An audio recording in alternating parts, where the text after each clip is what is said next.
You know, the Tacoma Theatre is a building that sort of comes out of the very beginning of the city. It's sort of part of the origin myth of Tacoma. As most people know, the city was sort of born in a burst because Commencement Bay was selected to be the Pacific terminus of a transcontinental railroad. And that meant that all of the force and sort of investment that went into building a railroad halfway across the continent went into building this grand city. So when you get downtown Tacoma, you get to where the first sort of act of building a city plays out. And they build a headquarters for the Northern Pacific Railroad. That's sort of the first work of architecture, the first building, if you will, of a city to come. But that was made out of wood, as were a lot of the early buildings, most of the sort of wooden city that lasted just a few years, less than a decade. And as soon as the railroad arrives, it gets here 1873, and for about 10 years, they start to creep towards completing the line all the way across. People begin arriving, ships are coming in to connect with the railroad, and we go into the second phase of building a city out of stone and brick, a permanent city. And that headquarters building, which was on a street corner of Broadway and 9th today, suddenly is destined to be lost. And that whole building, that NP headquarters building, gets picked up and moved a couple blocks away. And this major new cultural Capitol building is planned, the Tacoma Theatre. And so the theater itself was important enough that it could move the headquarters of the railroad that built the city. And then by 1889, they begin building this grand opera house, a massive opera house. In those days of seats tucked in close together, it was 1,800 seats, so half again as large as the Pantages Theater is today. And they built this grand Tacoma Theater in this sort of picturesque, Tudor-esque, chateau-esque style that you see a tidbit of in the way Stadium High School looks today. So in a way, the Tacoma Theatre announced the physical beginning and provides the sort of central logic for the stone and brick permanent city that's soon to follow.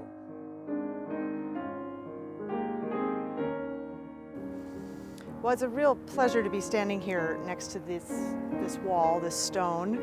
I've spent many years researching the history of the Tacoma Theatre, which then became the Broadway and the Music Box. I actually knew it first as the Music Box from stories from my father, who talked about walking downtown with his dad to watch movies.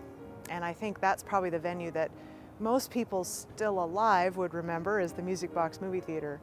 But I became fascinated with researching the Tacoma Theatre, its original form, because my grandmother used to tell stories about famous classical musicians performing here, world famous classical musicians, people you wouldn't necessarily think would come to Tacoma.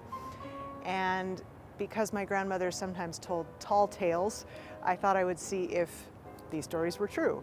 And that's actually how I started being interested in doing Tacoma history research, was figuring out those stories. And it turns out it was all true. This building, which we do still have this one remembrance of, this one wall, was the home to every famous touring artist you can think of from the 1890s to the 1920s, when it then became a movie theater.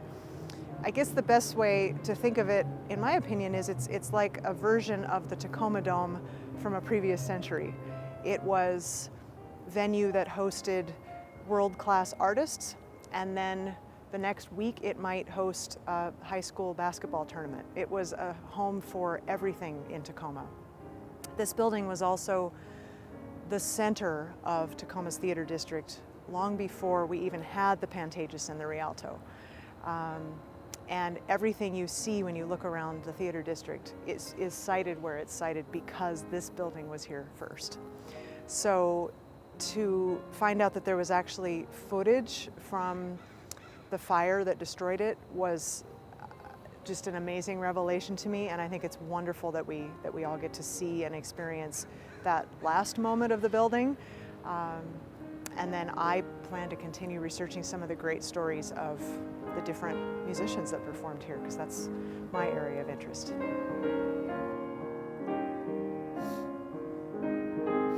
You know, I don't believe in ghosts, but you can't help but accept something as physical as a footprint. And the building that sits on the site of the Tacoma Theatre matches and was rebuilt on the exact footprint of the Tacoma Theatre. This wall, the south wall of the theater, is the last remaining full wall of the theater. But this entire ground floor here, the foundations, the party walls between retail units are all still in this lowest level of this building. So when in the 1970s the site was rebuilt, they built really just from a story up, they built the new building. But the bones, if you will, the sturdy footings, the footprint of the historic building are still there, and the sort of rubble wall and then the brick masonry wall above, all this from 1889, 1890, and the original construction of the Tacoma Theatre. And for generations, that was the biggest. And it survived all the way from those early birthing days of the city as this sort of cultural capital building, if you will, for Tacoma. And it lasts all the way up past both World Wars, past the Second World War. And the Tacoma Theatre is sitting by the 1960s amid almost the ruins of a city that's been diminished by a freeway and a shopping mall and suburbans and drive-through banks and drive-through restaurants and everything. And the city's really starting to change. And the Tacoma Theatre is this just sort of towering, gigantic, still impressive, giant building where its use and its attraction has started to drift away a little bit. And it's just kind of a poignant time that our story in the film that you're going to see picks up, the events of that April day in 1963 when a fire breaks out and the fate is sealed of the Tacoma Theatre.